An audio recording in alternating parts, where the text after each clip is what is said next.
Oke, ini musiknya nggak tepat ini. Nah, kita setel. Assalamualaikum sahabat akademi, ketemu lagi dengan aku Muhammad Arif Tamami di sesi yang jarang update ini. Selamat datang kembali di channel Akademi 7. Perkenalkan ya, namaku Muhammad Arif Tamami, seorang programmer otodidak, menjadi programmer karena kepepet. Yang kemarin mana ya, coba kita cek untuk kilas balik dulu deh ya. Kilas balik dulu, kita menuju ke materi yang pernah aku utarakan, yaitu tentang cara menjadi programmer yang pernah aku share di Akademi 7. Bagi kalian yang mau belum nonton, silahkan tonton dulu ya. Link aku akan sertakan di pojok kanan atas. Ini coba untuk merefresh ya.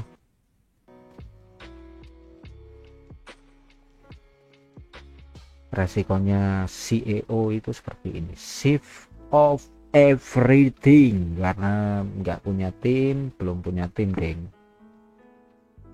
semuanya masih apa-apa dikerjain sendiri, dan belajarnya ya juga hanya nekat. Nah, kita kilas balik dulu di konten mana ini? Konten, nah dia cara mulai menjadi programmer. Kalian bisa tonton video ini dulu, dimulai dari mana. Di situ aku jelasin tentang salah satunya, yaitu tentang Figma. Nanti mungkin aku akan bikin video barunya buat catatan yang lebih jelas ya, karena ini masih uji coba. Video ini uji coba mengenai settingan OBS-nya dan yang lain-lain. Dan sebelum ngoding, ini sebenarnya nggak ada hubungannya dengan ngoding ya, karena UI UX itu lebih ke user interface dan user experience, dimana itu kita mencari gambaran mengenai produk kita digunakan untuk siapa, dan life cycle, terus pemecahan masalahnya, problem solving yang dihadapi oleh konsumen kita yang pengen kita solve dengan sebuah aplikasi. Sebelum kita create, kita harus punya desain sistemnya, desain UI-nya dulu. Aku nggak akan ngejelasin tentang UI UX terperinci ya. Yang jelas ini sebagai catatan programmer, khususnya bagi kalian yang berkecimpung di UI UX. Dan kita belajar yang paling enak itu ya pakai Figma. Figma itu gratis, di samping ya juga ada berbayarnya,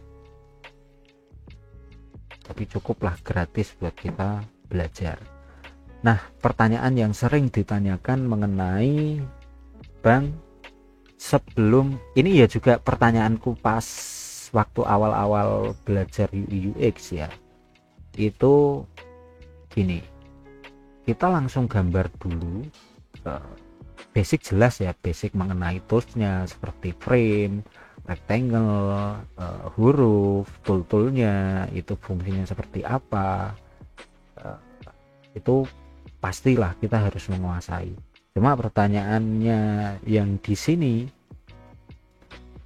yang jadi pertanyaan adalah, kita sebagai UI UX designer itu kita mulai dari mana nih? Kita mulai wireframing dulu atau gambar-gambar sketsa website kita atau aplikasi kita, atau kita bikin desain sistem dulu, ya kan?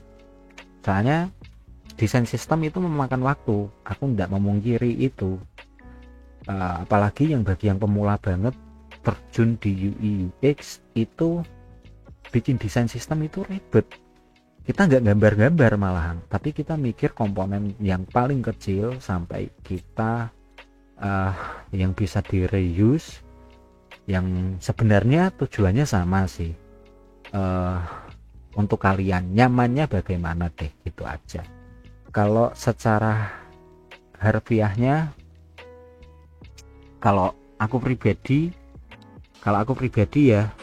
ya aku lebih prefer untuk desain sistem dulu, baru setelah itu kita meng-create gambar-gambar kita, desain sistem kita, UI kita. Kenapa? Karena nanti kalau kita bolak-balik kita bikin komponen sambil jalan ya, kita ya juga susah juga nanti.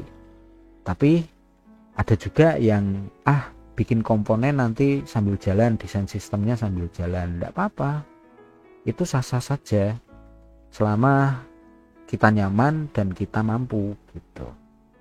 Jadi tidak ada patokan pasti di sini untuk membatasi kreativitas kita sebagai UI UX designer.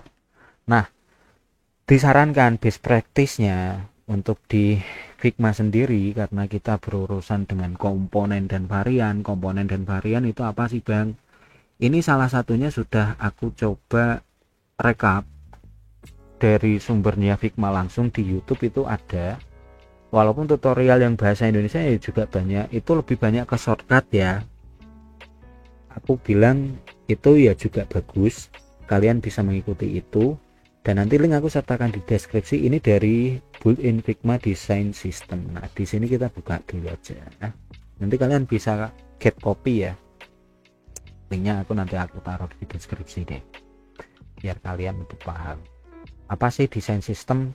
Desain system itu kita menentukan yang namanya style guide kita, style guide, style guide. Bahasa Inggrisku piye.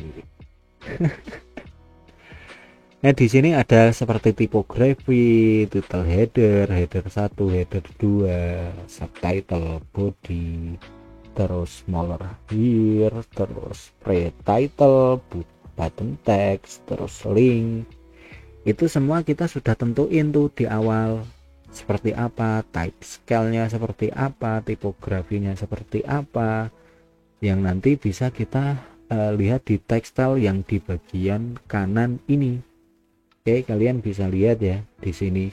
Dan mengenai color style, effect style, nanti juga ada di sini yang namanya field, insert seperti ini, grid, sistem fluid seperti ini, large screen, small screen. Di sini ada semua. Mengenai layouting, jadi kita ndak dengan desain sistem itu melatih konsistensi kita dalam mendesain sebuah website ataupun aplikasi. Banyak kan yang terutama itu yang dari mana ya, sebagai contoh deh, yang dari pemerintah, website atau aplikasi dari pemerintah yang dulu-dulu ya, yang dulu-dulu itu masih banyak yang kacau dari segi sistemnya atau tampilannya atau desainnya. Itu ya karena itu dia langsung ngoding, dia ndak bangun sistem desainnya sendiri gitu. Stylenya mulai dari tipografinya, mulai gaya buttonnya seperti apa, komponen-komponen kecil seperti apa. Nah, di sini bisa kalian lihat helper komponen, terus grid and spacing. Di sini ada semua. Nanti kalian juga bisa lihat video tutorialnya walaupun bahasa Inggris ya. Bisa kalian translate secara otomatis. Seperti itu. Kalau kalian belum begitu paham, ya ditelan dulu aja sementara. Terus setelah itu kita bermain dengan komponen. Ini dia text field seperti ini, terus apalagi ini banyak banget bos. Oke, yang nama ini sebagai contoh ya, kita sebagai programmer. Oke, ini sebagai contohnya kita, nah, seperti ini ada komponen, terus yang namanya ada icon.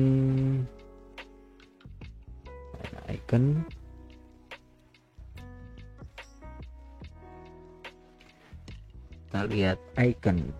Oh, di sini terus ya, seperti inilah cara kerjanya. Hampir mirip kita bikin part-part kecil, kumpulan part-part kecil komponen kita, mulai komponen dan varian, untuk menjadikan desain sistem kita secara konsisten. Enaknya gimana? Enaknya nanti saat kita gambar itu kita tidak bolak-balik lagi. Memang ribet di awal, tapi nanti bakal enak untuk kedepannya. Nah, ini aku salah satu contohin buat tipografi. Ini masih aku coba untuk ini ya. Aku belum bisa mencontohkan lebih lanjut sih untuk ini ya, untuk desain sistem sendiri, karena aku ya juga masih tahap belajar. Ini yang dari pengalamanku, dari learning by doing menjadi seorang UI UX designer. Oke. Nah, di sini itu aku nyontoh dari mana ini? Large. Nah, aku nyontoh dari ini dia. Nyontoh dari Google Material Kit. Kalian juga bisa kok. Kalau kalian tidak mau repot, kalian bisa copy seperti punyanya siapa ya. Ini Google Material Kit juga banyak, itu dari Android Material Kit 3 Figma sini. Jadi kalian tidak perlu bikin dari awal, semua sudah ada style guide-nya dan yang lain-lain. Ini kita contoh. Nah, Material 3 desain kit ini kalian bisa comot, ataupun yang iOS juga banyak, di community juga banyak itu, jadi kalian bisa pakem tuh di situ. Oke. Selain jiwa seni kita dalam mendesain sebuah website. Oke. Dan ini aku sebagai catatan, ini sebagai catatanku ya. Ini aku coba untuk membuat script komponen dari teks, dan aku membuat stylenya di tipografi walaupun ini masih belum sempurna. Oke. Nah, ini Roboto contoh ya, ini ya. Kenapa aku kasih slash? Karena aku pengen ada subfolder. Oke. Ini namanya label, terus ukurannya medium, jenisnya italic, terus nama stylenya yaitu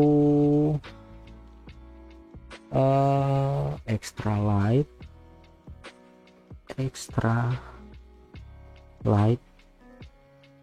italic. Nah, seperti ini. Kenapa aku seperti ini ya?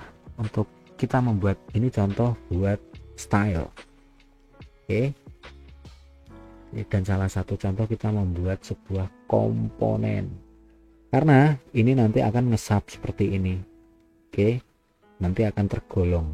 Contoh ya, contoh seperti ini. Nah, ini untuk tekstil, untuk kita font Roboto, ada jenis namanya display, headline, title, label, dan body. Kenapa tadi aku pisahin dengan slash? Karena nanti juga efeknya nanti bisa terfolder, tersegmen seperti ini. Oh, seperti display nih, kita mau tekstil yang seperti apa, yang large, kita pakai yang condensed atau yang standar ataupun yang mana, nanti ada pilihannya. Nah, seperti ini. Kalau yang standar tin, oh seperti ini tinggal kita pencet saja gitu. Oke, terus kita coba ini ya. Sudah. Untuk membuat komponen kita shift A dulu untuk auto layout, terus kita enter, posisi masih terseleksi ya, ini lihat ya terseleksi ya di kiri ya. Nah terus fill container, terus kita ke frame tadi yang kita tulis di style, kita tulis juga di sini nanti fungsinya buat mereka bisa mengelompokkan. Kita Ctrl Alt K. Setelah itu sudah menjadi komponen kan. Nah ini aku sampai berminggu-minggu sebenarnya untuk nyelesain sebuah ini ya, sebuah tipografi. Nah kita seleksi semuanya, kita seleksi ya.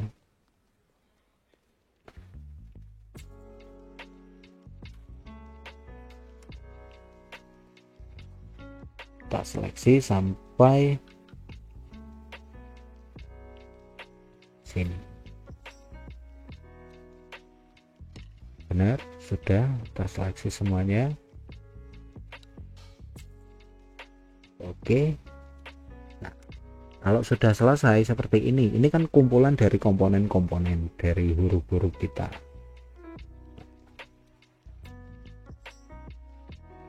Misal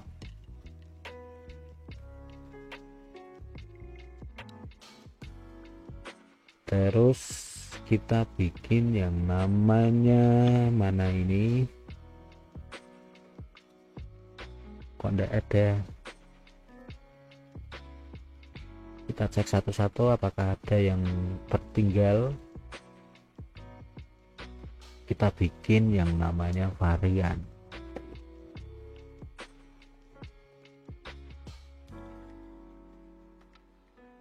Oke, enggak ada. Di sini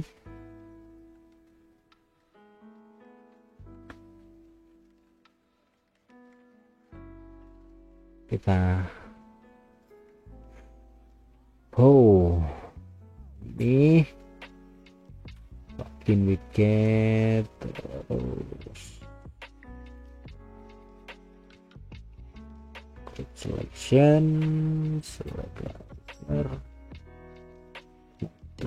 page, frame selection, add auto layout,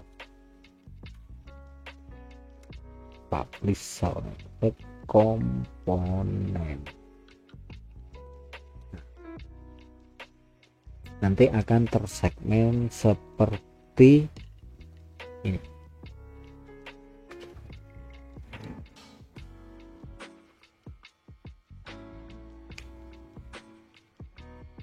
Ini salah satu contoh desain sistem ya.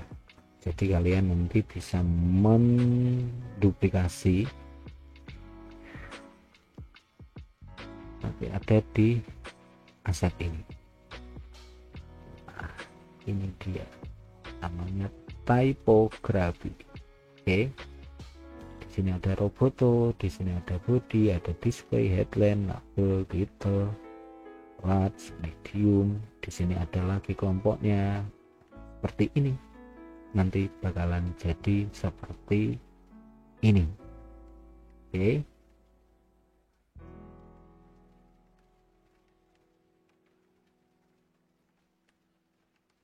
Select all.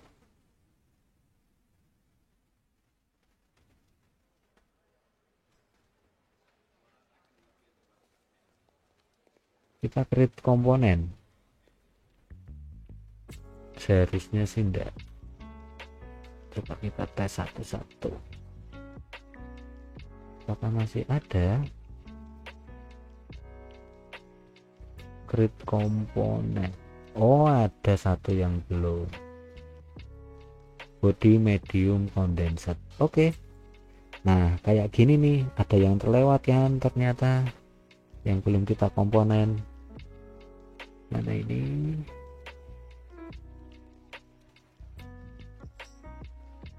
body. Nah ini dia. Oke, kita kesini dulu. Ada yang belum terseleksi, ini sudah medium condensed regular. Oke, kita shift A dulu. Kan seharusnya tadi seperti ini, harusnya ada ini ya.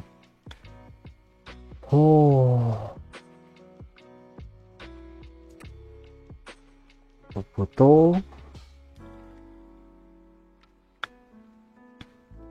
extra light condenser ya, ini condensed regular, terus ini jenisnya medium condensed. Kita samain ya, condensed. Oke, medium, terus jenisnya bukan label, ini kita hapus jadi body. Body. Oke, fill container sudah, kita kontrol alt K. Oke, jadi enggak. Oke, kita select all, kontrol A. Nah,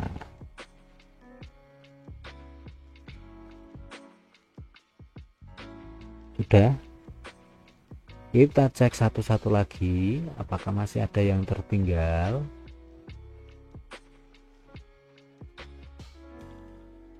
Nggak enaknya itu kayak gini, ini hanya tipografi ya, belum yang lain loh.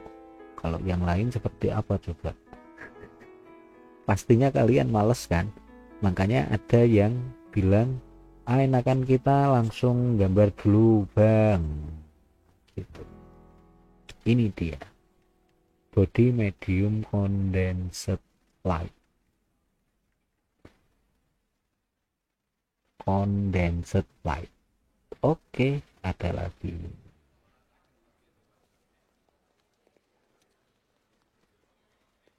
Body medium, ini malah belum kita textile. Oke. Condensed light.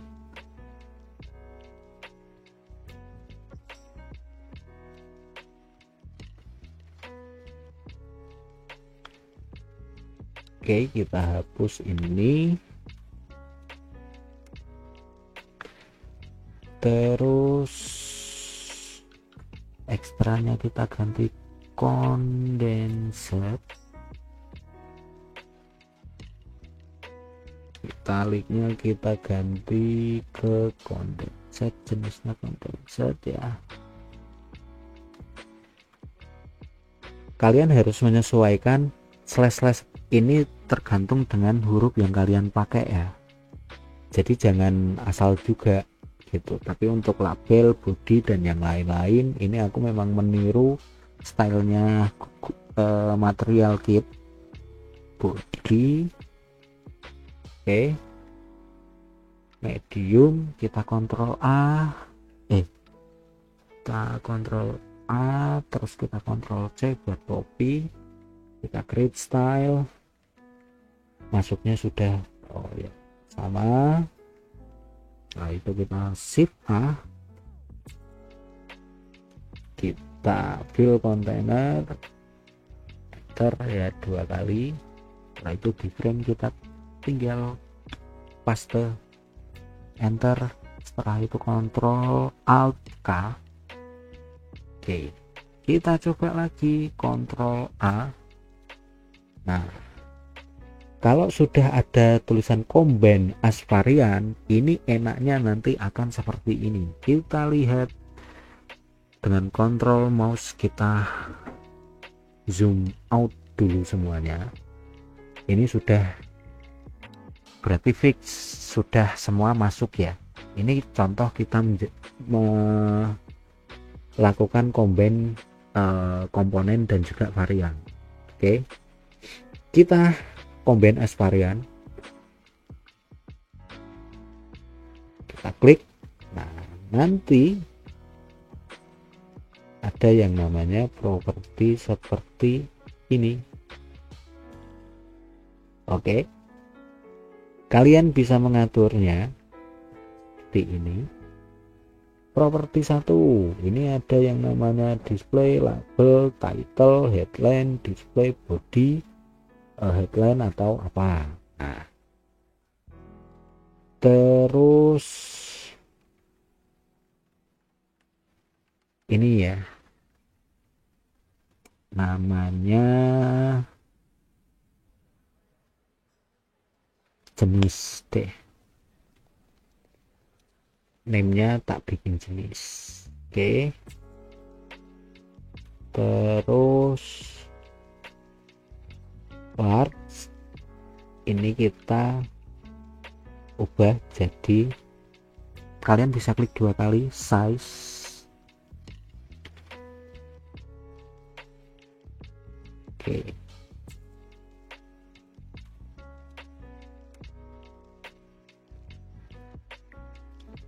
style,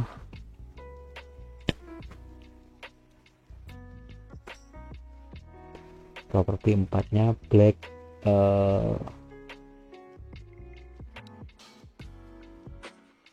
ini kita kasih apa ya, style varian. Ada yang suka penulisan huruf besar di awal, tapi aku lebih suka penulisan seperti ini. Di sini teks kita default saja. Nah, penggunaannya gimana sih? Penggunaannya nanti, nah kita kan sudah semuanya ini, mana ini, menjadi satu frame ya, yang namanya di komponen Proboto ini. Nah, ini bisa kita dokumentasiin bagaimana cara membuatnya, dan di sini cara linknya yang bisa kita bagi ke orang lain atau tim ya. Seperti ini. Nanti misal nih kita pengen pakai yang display ya, misal di page kita di sini ya,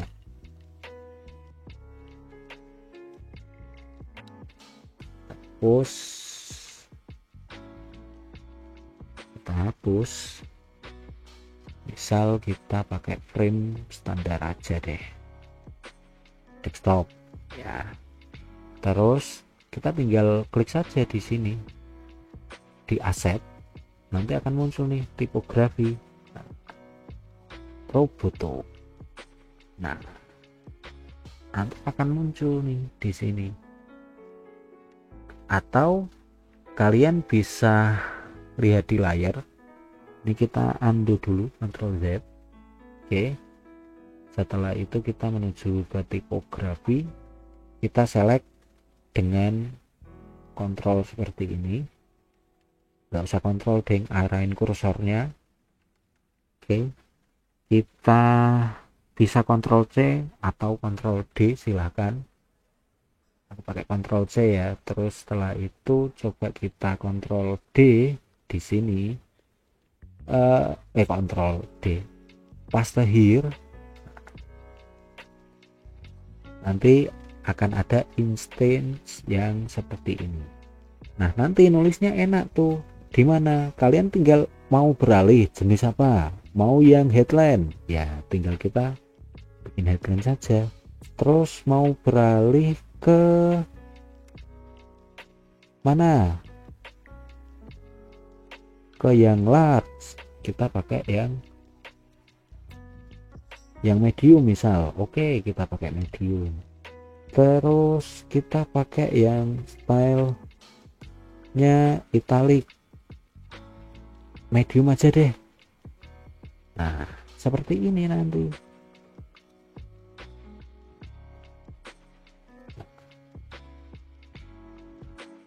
Nanti ada, nah akan seperti ini. Jadi lebih enak kan kalau misal kita menulis seperti ini. Kalau mau tambah varian lagi, kalian tinggal klik saja. Oke. Nah, seperti ini. Tinggal klik saja kalian. Jadi tidak bingung nanti. Oh, mau yang jenis ini, berarti kita harus seperti ini.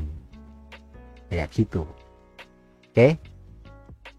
Jadi itulah kesimpulan kenapa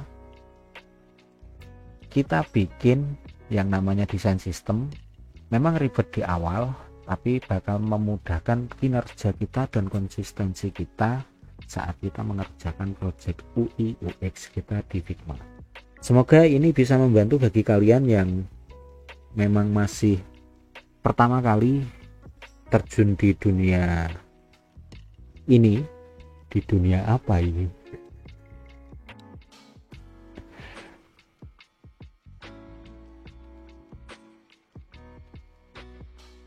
Di dunia desain UI UX, dan semoga kalian paham. Dan terima kasih yang sudah menonton video ini sampai habis, dan keep learning by doing. Thank you. Assalamualaikum.